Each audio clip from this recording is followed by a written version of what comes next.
Mahkamah Konstitusi pada hari Selasa kemarin dalam putusan MK nomor 3 dalam hal ini pengujian Undang-Undang Angka Romawi 22 tahun 2024 yang mana sebenarnya ini dibacakan atau diputuskan tahun 2025 menegaskan bahwa tanggung jawab negara dalam membiayai dalam hal ini wajib belajar SD dan SMP atau yang biasa kita sebut sebagai wajib belajar 9 tahun itu berlaku penuh kepada seluruh sekolah, bukan hanya sekolah negeri tapi juga sekolah swasta.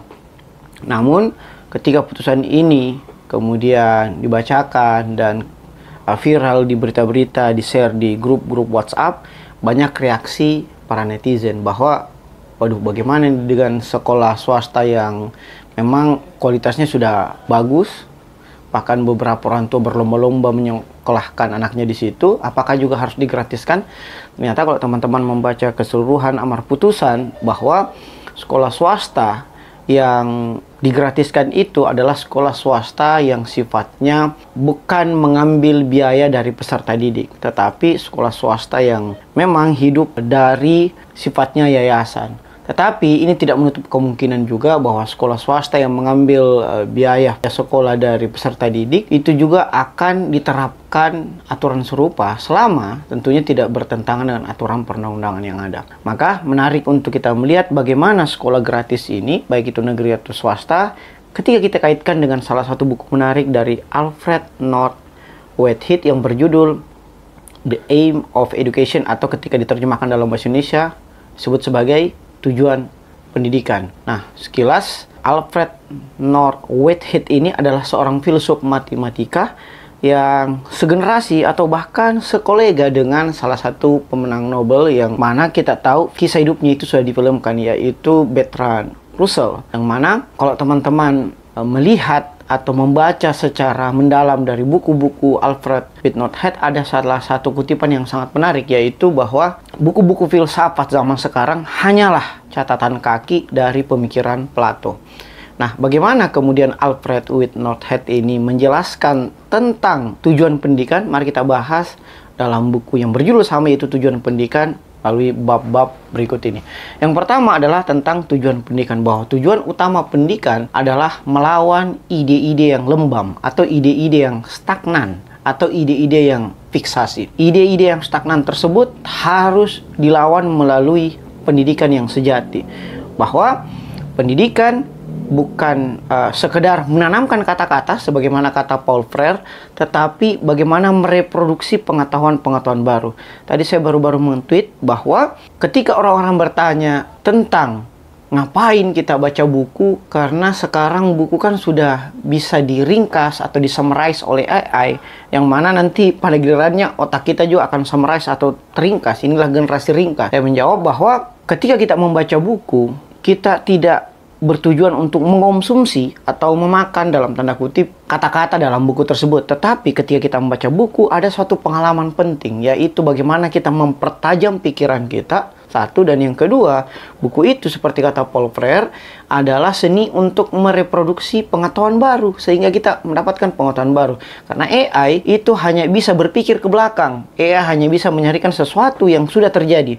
AI tidak akan bisa menyarikan sesuatu yang belum terjadi atau berpikir ke depan atau berpikir visioner. Itu kita dapatkan melalui pembacaan kita terhadap buku. Misalnya kalau teman-teman mendengar musik yang dibuat oleh AI, atau kalau teman-teman nonton misalnya film-film pendek atau film 1-2 menit, atau bahkan sekarang banyak trailer-trailer film superhero yang filmnya belum ada, trailernya sudah ada tetapi dibuat oleh AI. Misalnya kalau teman-teman membuatnya melalui AI yang paling mutakhir dalam hal ini ketika video ini direkam, yaitu VO3 dari Google Gemini yang sangat akurat penggambaran videonya. Nah, apakah teman-teman kemudian merasakan sensasi ketika menonton video yang dibuat oleh AI atau merasakan empati ketika mendengar lagu yang dibuat oleh AI?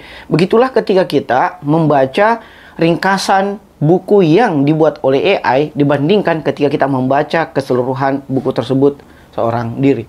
Nah, itulah mengapa tujuan pendidikan menurut Alfred North Whitehead ini menjadi begitu penting, karena akan melawan ide-ide yang selama ini tidak diuji lagi, sehingga kita perlu terus membaca dan terus membaca buku, bukan hanya membaca ringkasan AI-nya. Nah, pada bab selanjutnya, Whitehead juga menjelaskan tentang apa yang disebut sebagai the rhythm of education atau irama pendidikan. Bahwa di satu sisi kita memang membutuhkan pendidikan yang membebaskan, tapi di sisi lain kita juga membutuhkan pendidikan yang betul-betul mendisiplinkan. Ini merupakan dua bandul pendidikan yang perlu beresonansi atau seirama ketika kita mengenyam pendidikan. Apa gunanya? Misalnya kalau teman-teman di perkuliahan merasa bahwa kita sudah harus bebas memakai baju yang kita suka atau memilih sendiri mata kuliah kita, berbeda ketika kita SD, SMP, SMA yang harus seragam dan kemudian mata pelajaran yang dipilih dan sebagainya. Inilah yang kemudian disebut sebagai irama. Tetapi ketika busana atau cara memilih pelajaran, cara memilih mata perkuliahan itu sudah bergeser dari yang dipilihkan menjadi memilih sendiri, tetapi secara kognitif kita sebenarnya masih harus dipilihkan. Kenapa? Karena belum terjadi perkembangan kognitif yang begitu mapan dari anak SD, SMP, SMA menuju perkuliahan.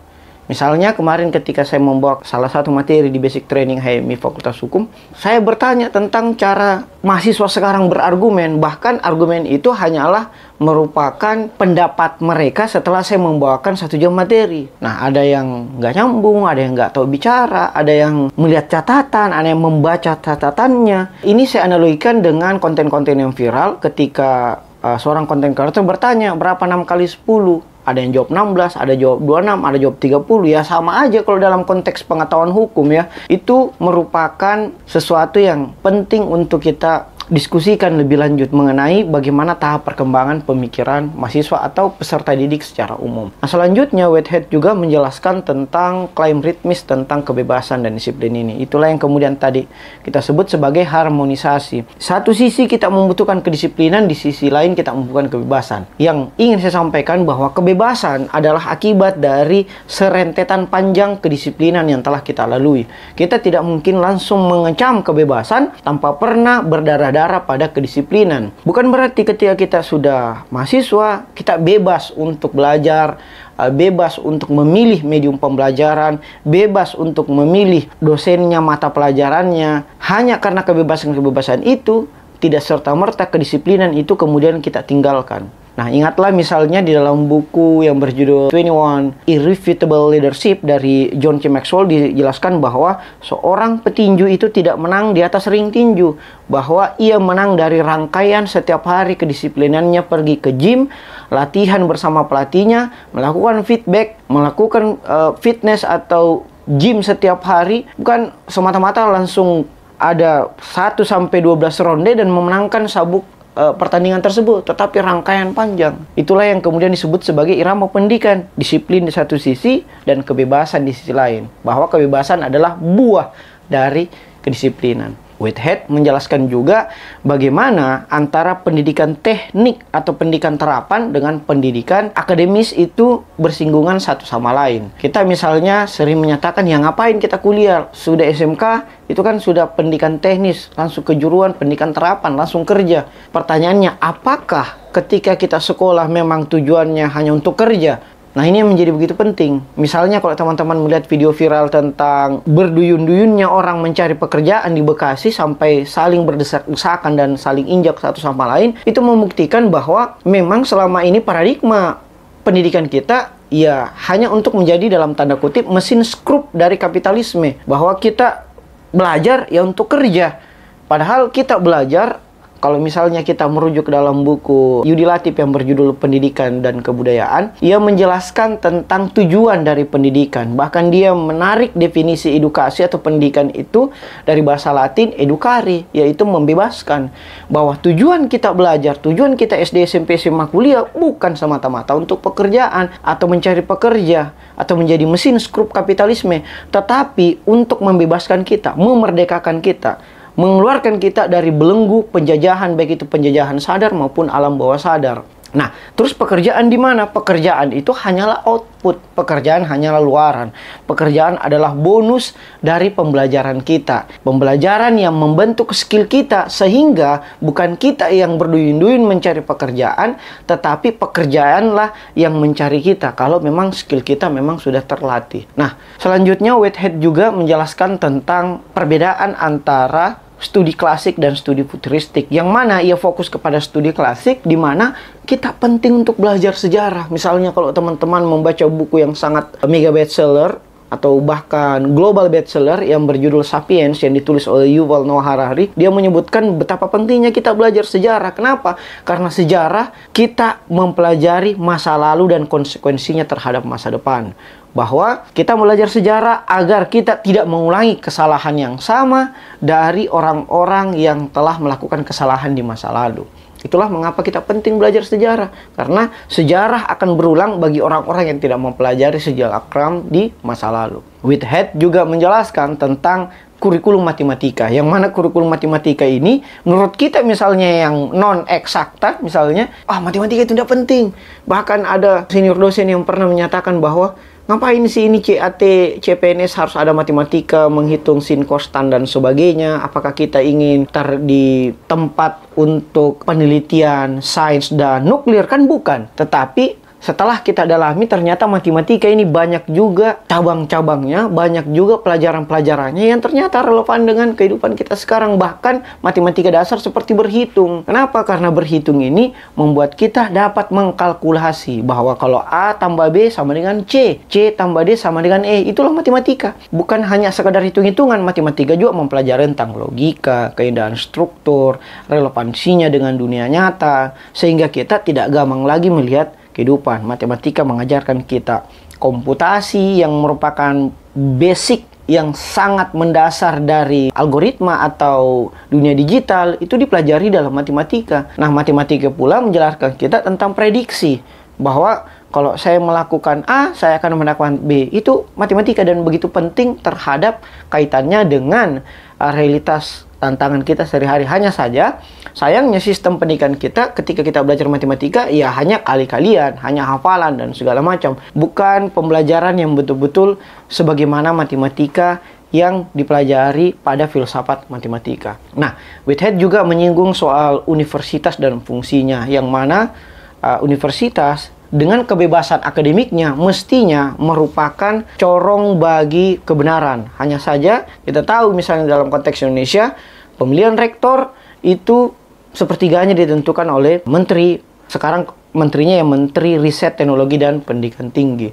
Nah, ini merupakan oligarki dalam dunia pendidikan, sehingga tidak ada lagi independensi akademik para rektor, dosen yang ada di bawahnya. Kenapa? Karena ia takut untuk bersuara, takut untuk kritis, takut untuk demo, takut untuk mengadvokasi kebenaran. Karena bisa saja dia akan dinonjobkan, atau bisa saja ia digulingkan atau tidak dipilih dalam kontestasi berikutnya. Sehingga universitas yang merupakan benteng terakhir agar kebenaran itu, keadilan itu disuarakan, menjadi samar-samar terdengar saat ini, kecuali misalnya orang-orang tertentu yang memang berani menyuarakan, bahkan berani untuk dipecat dari jabatannya sebagai ASN. Nah, sebagai penutup, Whitehead juga menjelaskan tentang pentingnya pendidikan yang hidup. Pendidikan yang hidup adalah pendidikan yang dapat bermanfaat bagi masyarakat di mana lembaga pendidikan tersebut berpijak, yaitu ketika ide-ide lembam atau ide-ide stagnan, ide-ide yang pro status quo itu terus diuji agar melahirkan pengetahuan baru. Begitulah mestinya tujuan pendidikan kita sekarang ini. Sekira itu dari saya, terima kasih. Assalamualaikum warahmatullahi wabarakatuh.